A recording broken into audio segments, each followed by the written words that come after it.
فرماتے ہیں کہ وقت اس طرح کا ہوگا کہ عالم از علم نالا، دانا از فہم گریاں، نوداں برقص اوریاں، مصروف والہانہ. حال یہ ہو جائے گا کہ عالم اپنے علم سے نالا ہوں گے کہ یہ علم جو ہم نے حاصل کیا اس کا کوئی فائدہ نہیں ہے، اور جو دانا ہے، سمجھدار لوگ ہیں، وہ اس بات پر روئیں گے کہ ہماری فہم سے، ہماری سمجھ سے کوئی فائدہ اٹھانے والا نہیں ہے. اور عوام الناس کا، لوگوں کا حال یہ ہوگا، نادانوں کا، کہ والہانہ ایک بے شرمی سے، بے حیائی سے ناچ گانے کی محفلیں لگائے بیٹھے ہوں گے. ان کو سوائے رقص و سرور کے، اگر آپ آج ٹیلی ویژن لگا کے دیکھیے کہ 80-70 چینل آ رہے ہیں، پریکٹیکلی 60-70% چینلز پر ایک وقت میں سوائے ناچ گانے کے کچھ نہیں ہو رہا ہوتا. ٹرو. یعنی پریکٹیکلی حال یہ کہ آپ چینل 0 سے لے کے 100 تک بدلنا شروع کیجئے، almost 80% channels are only showing music. ناچ گانا، فحاشی، ایم ٹی وی، اتنی فحش حرکتیں، اور پورے معاشرے کو انہوں نے ڈال دیا ہے ان حرکتوں میں، جبکہ پورا معاشرہ اس وقت مختلف چیلنجز کا شکار ہے. ہر طرف آزمائشیں اور امتحان آئے ہوئے ہیں، ذہنی طور پر معاف کرنے کے لیے ان کو، اور لوگوں کو اس میں ڈالا ہوا ہے. پھر وہ کہتے ہیں آ مفتیان گمراہ فتویٰ دہن بیجا، در حق بیان شرع سازن بسے بہانہ. یہ معاشرہ اس لیے تباہ ہوگا، اس لیے معاشرے کا یہ حال ہوگا کہ جو معاشرے کے مفتی ہیں، معاشرے کے جو علماء ہیں، وہ خود گمراہ ہوں گے.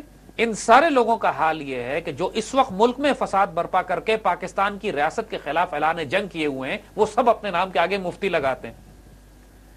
اور ایسے گمراہ بدبخت، they're using basically the religion as a اب tool. یہ بات بتائی گئی تھی کہ وقت جو امت کے زوال کے جو ہوں گے، اس کی نشانیاں یہ ہوں گی کہ علماء وہ لوگ بن جائیں گے کہ جو دہشت گرد، بدترین فاسق فاجر گمراہ ہوں گے، جو امت کی تباہی کے لیے فتوے استعمال کریں گے. بالکل ایگزیکٹلی آج کے دور کا ہے مطلب.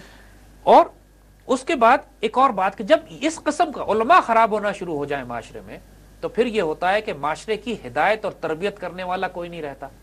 نتیجتاً بدکار اور ناپاک ترین لوگ معاشرے کے، جو کرپٹ ترین ہوتے ہیں، ناپاک ترین ہوتے ہیں، دہشت گرد ہوتے ہیں، بدکار ہوتے ہیں، وہ ملک پہ حکمران بن جاتے ہیں. آج ہمارے اطراف میں دیکھ لیجئے، ہمارے سارے حکمران ماشاءاللہ اس کیٹیگری پر پورے اترتے ہیں. اس پر نعمت اللہ شاہ فرماتے ہیں فاسق کند بزرگی برقوم از سترگی، پس خانہ از بزرگی خواہد شد ویرانہ. جو بدکار اور فاسق لوگ ہیں وہ بزرگ بن جائیں گے، حکمرانی کریں گے، اور ان کی حکمرانی کی وجہ سے ملک میں ویرانی پھیلنے لگے گی، برائی ہوگی، بدبختی آئے گی، بے برکتی ہوگی، برکت اٹھ جائے گی، سیلاب آئے گی، زلزلے آئیں گے، طوفان آئے گا، لوگوں میں رزق ختم ہو جائے گا، لوگوں میں ٹالرنس ختم ہو جائے گی، جگہ جگہ رائٹس، آگ، پانی، بجلی کے لیے آج پورے شہر میں آپ دیکھ لیجیے کیا ہو رہا ہے. جنم لیں گی ان کی وجہ سے. کہیں بجلی کے لیے لوگ جلوس نکال رہے ہیں، کہیں پانی کے لیے لوگ رو رہے ہیں، پٹ رہے ہیں، کہیں پہ لا اینڈ آرڈر کا ایشو بنا ہوا ہے، کہیں پہ عزتیں پامال کی جا رہی ہیں. جب اس قسم کے لوگ ملک میں حکمرانی کریں گے، جب علماء کرپٹ ہو جائیں گے، اس قسم کے لوگ ہوں گے، اہل علم کی بات کوئی نہیں سنے گا. علماء جو اصل علماء ہیں وہ خاموش بیٹھے ہوں گے، ان کی بات سننے والا کوئی نہیں. نادان لوگ ناچ گانے کے علاوہ کچھ سوجھ نہیں رہا ہوگا ان کو. اس حالت میں امت محمد صلی اللہ علیہ وآلہ وسلم سے ایسے ایسے مجرمانہ فعل ہوں گے، ایسا ایسا ظلم کیا جائے گا. دیکھ لیں اپنے اطراف میں کیا ہو رہا ہے. تو جو حیثیت بنی ہوئی ہے کہ فرماتے ہیں اور پھر حال یہ ہو جائے گا در شہر کوہ قشلاق نوشند خمر بے باک، ہم بھنگ و چرس تریاق نوشند باغیانہ.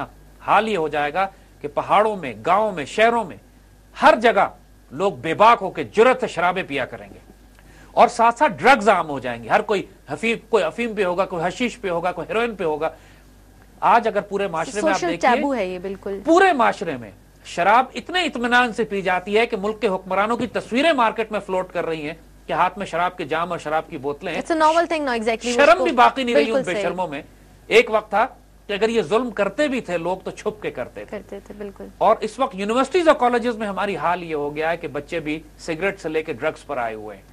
یعنی پریکٹیکلی او لیول، اے لیول کے اسٹوڈنٹس کا حال یہ ہے. پاکستان میں اس وقت سب سے بڑی پاپولیشن جو ہمیں کرائسس ہو رہا ہے کہ ہمارا یوتھ، چاہے وہ غریب طبقے کا ہو، چاہے وہ ایجوکیٹڈ کلاس کا ہو، لوگ ڈرگز پہ یا ڈرنکنگ پہ یا اس قسم کی حشیش پہ یا ایسی چیزوں پہ جا رہے ہیں کہ جو نشے کی. سگریٹ تو بالکل ہی عام ہو چکی، اس پہ کوئی شرم کی بات بھی نہیں بچتی. اور پھر حال یہ ہوگا کہ دین اسلام کے احکامات شمع کی طرح خاموش ہو جائیں گے. یعنی جس طرح موم بتی بجھ جاتی ہے، دین کے احکامات اسی طرح خاموش ہو جائیں گے. عالم جہول ہو جائے گا، جاہل عالم بن جائے گا. یعنی عالم جو ہیں ان کو جاہل کہا جائے گا، اور جو جاہل ہیں وہ اپنے آپ کو عالم کہنے. معلومات تو ہے لیکن علم نہیں ہے.